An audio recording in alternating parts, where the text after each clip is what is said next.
आज हम लोग पढ़ेंगे पार्ट्स ऑफ स्पीच। तो आइए समझने की कोशिश करते हैं कि पार्ट्स ऑफ स्पीच कहते किसे। देखिए, स्पीच का मतलब होता है सेंटेंस, ठीक है। ऑफ का मतलब होता है काकी के, और पार्ट्स का मतलब होता है पार्ट्स। इसका सिंपल मतलब ये हुआ एक सेंटेंस के पार्ट्स। तो एक सेंटेंस के पार्ट्स को ही पार्ट्स ऑफ स्पीच कहा जाता है। ये होते कितने हैं? 8 होते हैं। Noun, pronoun, adjective, verb, adverb, preposition, conjunction, interjection. इसको आप यूं समझिए, जैसे एक पेड़ है, पेड़ में पत्ती होती है, डाली होती है, फल होते हैं, फ्रूट्स हैं, लकड़ियां हैं, जड़ है, तना वगैरह है। तो उन सबको मिला के हम क्या बोलते हैं? पेड़ बोलते हैं। लेकिन पेड़ का मतलब हम समझते हैं कि पेड़ है तो ये सारी चीज के अंदर मौजूद है। उसी तरह जैसे ही कोई बोलेगा ना पार्ट्स ऑफ स्पीच, तो आप समझ जाएंगे कि 8 चीज उसके अंदर मौजूद है। देखिए, इंग्लिश के जितने वर्ड्स है ना, उनको 8 कैटेगरी में बांट दिया गया है। इसी को पार्ट्स ऑफ स्पीच कहते हैं। इसका मतलब ये हुआ कि जब तक आप पार्ट्स ऑफ स्पीच नहीं सीखेंगे तब तक आप इंग्लिश नहीं सीखेंगे। और एक शब्द में यह भी कहा जा सकता है कि सारे के सारे इंग्लिश जो है वो इन्हीं 8 वर्ड्स के अंदर आती है। तो हम ये प्रयास करेंगे कि इन 8 वर्ड्स को, इन 8 कंसेप्ट को, इन 8 डिफिनेशन को, पार्ट्स को बहुत बेहतरीन तरीके से समझें और अपना कंसेप्ट क्लियर करें, ताकि हमें इंग्लिश सीखने, बोलने, लिखने, पढ़ने में कभी भी किसी प्रकार कोई दिक्कत नहीं। जैसे कि आप देखिए एक sentence, I have always helped Ram because he is a good man. आप ये जो पूरा सेंटेंस देख रहे हैं ना, ये सारा का सारा सेंटेंस जो है पार्ट्स ऑफ स्पीच से ही बना हुआ है। पार्ट्स ऑफ स्पीच से ही बना हुआ है। मतलब कि इसमें जितने भी वर्ड हैं ये इन्हीं 8 कैटेगरी में आएंगे। तो जब तक आप इन 8 कैटेगरी को समझेंगे नहीं, आपका कंसेप्ट क्लियर नहीं होगा, तब तक आप इस सेंटेंस को सही से बना नहीं पाएंगे। जब बना नहीं पाएंगे तो ना बोल पाएंगे, ना समझ पाएंगे, ना लिख पाएंगे, ना पढ़ पाएंगे। तो हम लोग प्रयास करते हैं कि इन 8 पैटर्न्स को, इन 8 वर्ड्स को इसमें सजा लें और समझ लें। आइए एक सेंटेंस इसको देखते हैं। जैसे I have always helped Ram because he is a good man. यहां पे देखिए, आई क्या है? आई आपका प्रोनाउन है। हैव क्या है? ये वर्ब है। हेल्पिंग वर्ब में आता है, मॉडल्स में आता है, जो भी है। ऑलवेज है, ऑलवेज क्या है? ये आपका एडवर्ब है, ठीक है। हेल्प क्या है? ये भी आपका वर्ब है, मेन वर्ब है। राम क्या है? ये नाउन है। बिकॉज ये कंजक्शन है, इसे कंजक्शन कहते हैं। यही ये प्रोनाउन है, ये वर्ब है, ये आर्टिकल में आता है। छोड़िए, ये आपका क्या हो गया? ये आपका हो गया एडजेक्टिव, और ये हो गया आपका फिर नाउन। तो ध्यान से देखिए, pronoun, verb, adverb, verb, noun, conjunction, pronoun, verb, adjective और ये नाउन। तो आप ध्यान से देखिए, पूरा का पूरा सेंटेंस जो है इन्हीं पार्ट्स ऑफ स्पीच के अंतर्गत बना हुआ है। मतलब यह है कि इंग्लिश का कोई भी सेंटेंस बिना पार्ट्स ऑफ स्पीच कंप्लीट होता ही नहीं है। सिंपल वे में कहा जा सकता है कि यदि आप इंग्लिश सीखते हैं तो पार्ट्स ऑफ स्पीच अगर आपने सीख लिया तो आपने इंग्लिश सीख लिया। यदि आपने पार्ट्स ऑफ स्पीच नहीं सीखा तो फिर इंग्लिश सीखने का कोई सवाल ही नहीं पैदा होता है। अब मैं आपको धीरे धीरे समझाऊंगा कि कैसे इन्हीं वर्ड्स के अंदर सब कुछ आ जाता है, ठीक है। तो आइए समझते हैं। लेकिन इसके पहले आप एक चीज और समझिए जो कि बहुत जरूरी है। यह जरूरी नहीं है कि जैसे कोई वर्ड नाउन है तो हमेशा नाउन ही रहेगा, नहीं। कोई प्रोनाउन है तो हमेशा प्रोनाउन रहेगा, नहीं। ऐसा एकदम नहीं है। जैसे कि आप इस सेंटेंस में देख सकते हैं, मैंने यहां पे 3 सेंटेंस लिखा हुआ है। Water the rose, take some water, we saw a water bird. यहां पे जो वाटर है ना, इसका मतलब ये वर्ब है। सेम वर्ड, ये वर्ब है। आप यहां पे देखिए, ये वाटर आपका नाउन है, और ये देखिए, ये वाटर आपका एडजेक्टिव है। तो जैसा कि आप देख रहे हैं कि ये सेम वर्ड है, वाटर वाटर वाटर, लेकिन यहां पे वाटर का इस्तेमाल हो रहा है वर्ब की तरह, यहां पे वाटर का इस्तेमाल हो रहा है नाउन की तरह, और यहां पे वाटर का इस्तेमाल हो रहा है एडजेक्टिव की तरह। जैसे कि मैंने आपको लास्ट वीडियो में समझाया था, कंटेक्सचुअल मीनिंग, यही वाटर का कंटेक्सचुअल मीनिंग है कि एक वर्ड का अलग अलग सेंस में, अलग अलग सेंटेंस में कैसे इस्तेमाल होता है। तो हम जब पार्ट्स ऑफ स्पीच को बढ़िया से पढ़ लेंगे तो यूं समझिए कंप्लीट इंग्लिश पढ़ लेंगे, और कंटेक्सचुअल मीनिंग मतलब एक वर्ड का अलग अलग इस्तेमाल कैसे होता है ये भी हम सीख जाएंगे। तो आइए हम लोग सबसे पहले नाउन से शुरुआत करते हैं। ये मैं मिटा देता हूं, ठीक है। सबसे पहले नाउन, यहां पे मैं आपको सिर्फ इंट्रोडक्शन दे रहा हूं, ये पार्ट्स ऑफ स्पीच का इंट्रोडक्शन है।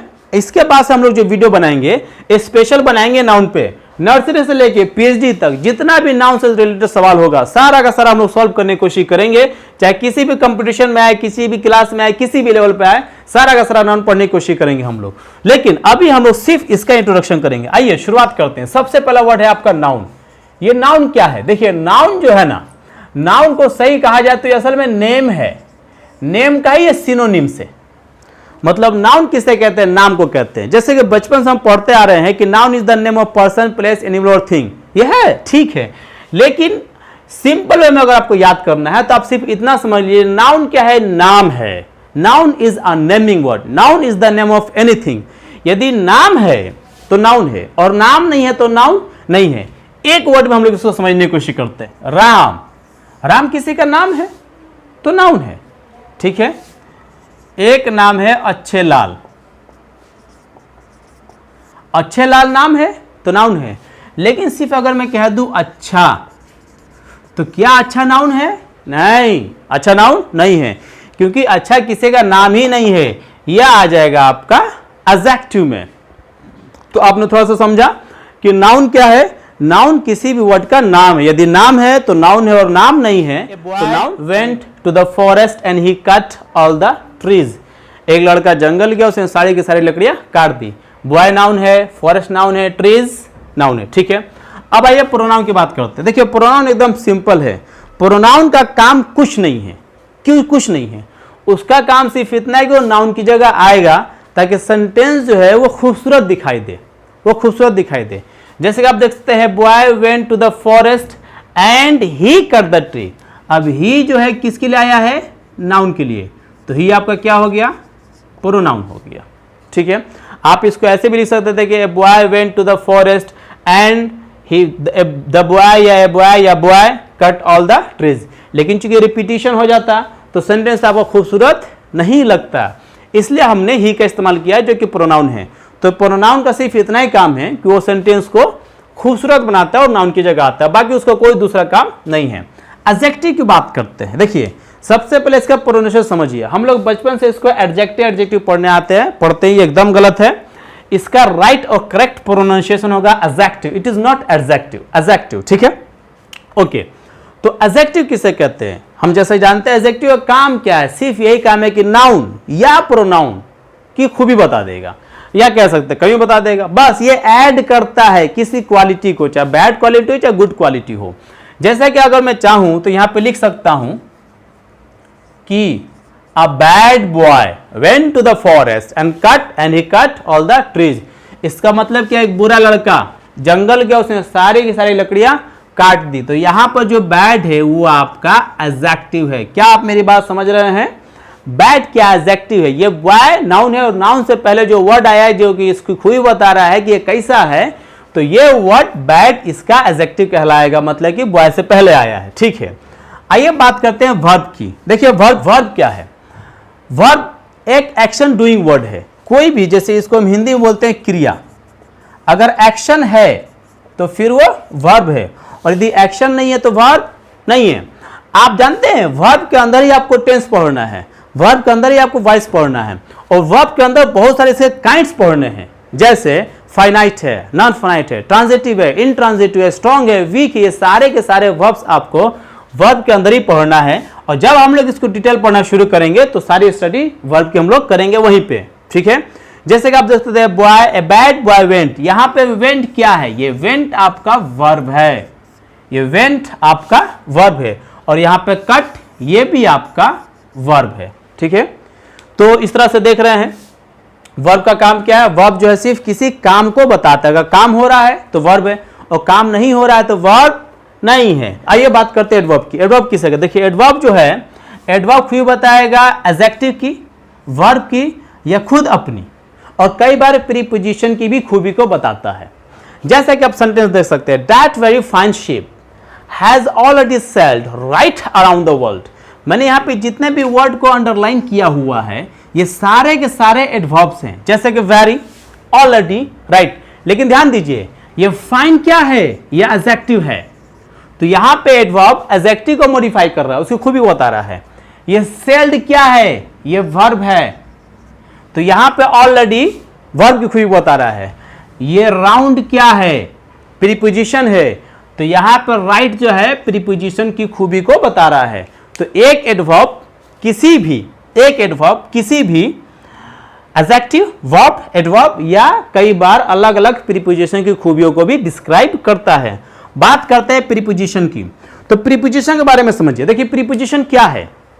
प्रीपोजिशन एक ऐसा वर्ड है जो कि दो वर्ड्स को कनेक्ट करता है, ऐड करता है, और इसका डिफिनेशन हम लोगों ने रटा हुआ है कि प्रीपोजिशन जो है वो कई बार दूसरे शब्दों से पहले आके सेंटेंस में आए हुए अलग शब्दों से उसके रिलेशन शो करते हैं इत्यादि वगैरह आप जानते हैं। जैसा कि आप जानते हैं, देख सकते हैं, Radha is sleeping under the tree. अब देखिए अंडर क्या है? ये प्रीपोजिशन है, ये किसके पहले है? ट्री के पहले। और क्या कर रहा है? ये ट्री का संबंध सेंटेंस के दूसरे शब्दों से करा रहा है। तो प्रीपोजिशन का काम ये है कि सेंटेंस के दूसरे शब्दों से उसका इंट्रोडक्शन कराए।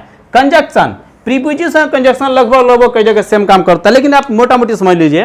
प्रीपोजिशन जो है दो शब्दों को कनेक्ट कराता है, और कंजक्शन जो है दो शब्दों को, दो फ्रेज को, दो क्लोज को और दो सेंटेंसेस को ऐड कराता है। जैसा कि एक सेंटेंस हम लोग एग्जांपल के रूप में देखते हैं, I love them because they are honest. अब यहाँ पे ये एक सेंटेंस है और दे आर ऑनेस्ट ये भी एक सेंटेंस है। इन दोनों सेंटेंस को किसने ऐड किया? इन दोनों सेंटेंस को ऐड किया बिकॉज ने, इसने जोड़ा, इसलिए बिकॉज क्या हुआ साहब? ये हो गया आपका कंजक्शन, ठीक है ना। तो कंजक्शन का काम क्या है कि दो सेंटेंसेस को जोड़ता है, दो क्लोज, दो फ्रेज, दो वर्ड्स को जोड़ता है। और आठवां है इंटरजेक्शन। इंटरजेक्शन क्या है साहब? ऐसे वर्ड्स जो कि आपकी फीलिंग को एक्सप्रेस करते हैं उन्हें ही इंटरजेक्शन कहा जाता है। जैसे अलास है, हुर्रा है ब्रेवो है, वेल डन है, ये सारे ऐसे वर्ड्स है जो कि इंटरजेक्शन में आते हैं। तो ये 8 पार्ट्स ऑफ स्पीच है, इनको पढ़ेंगे हम तो हमारी इंग्लिश काफी मजबूत हो जाए।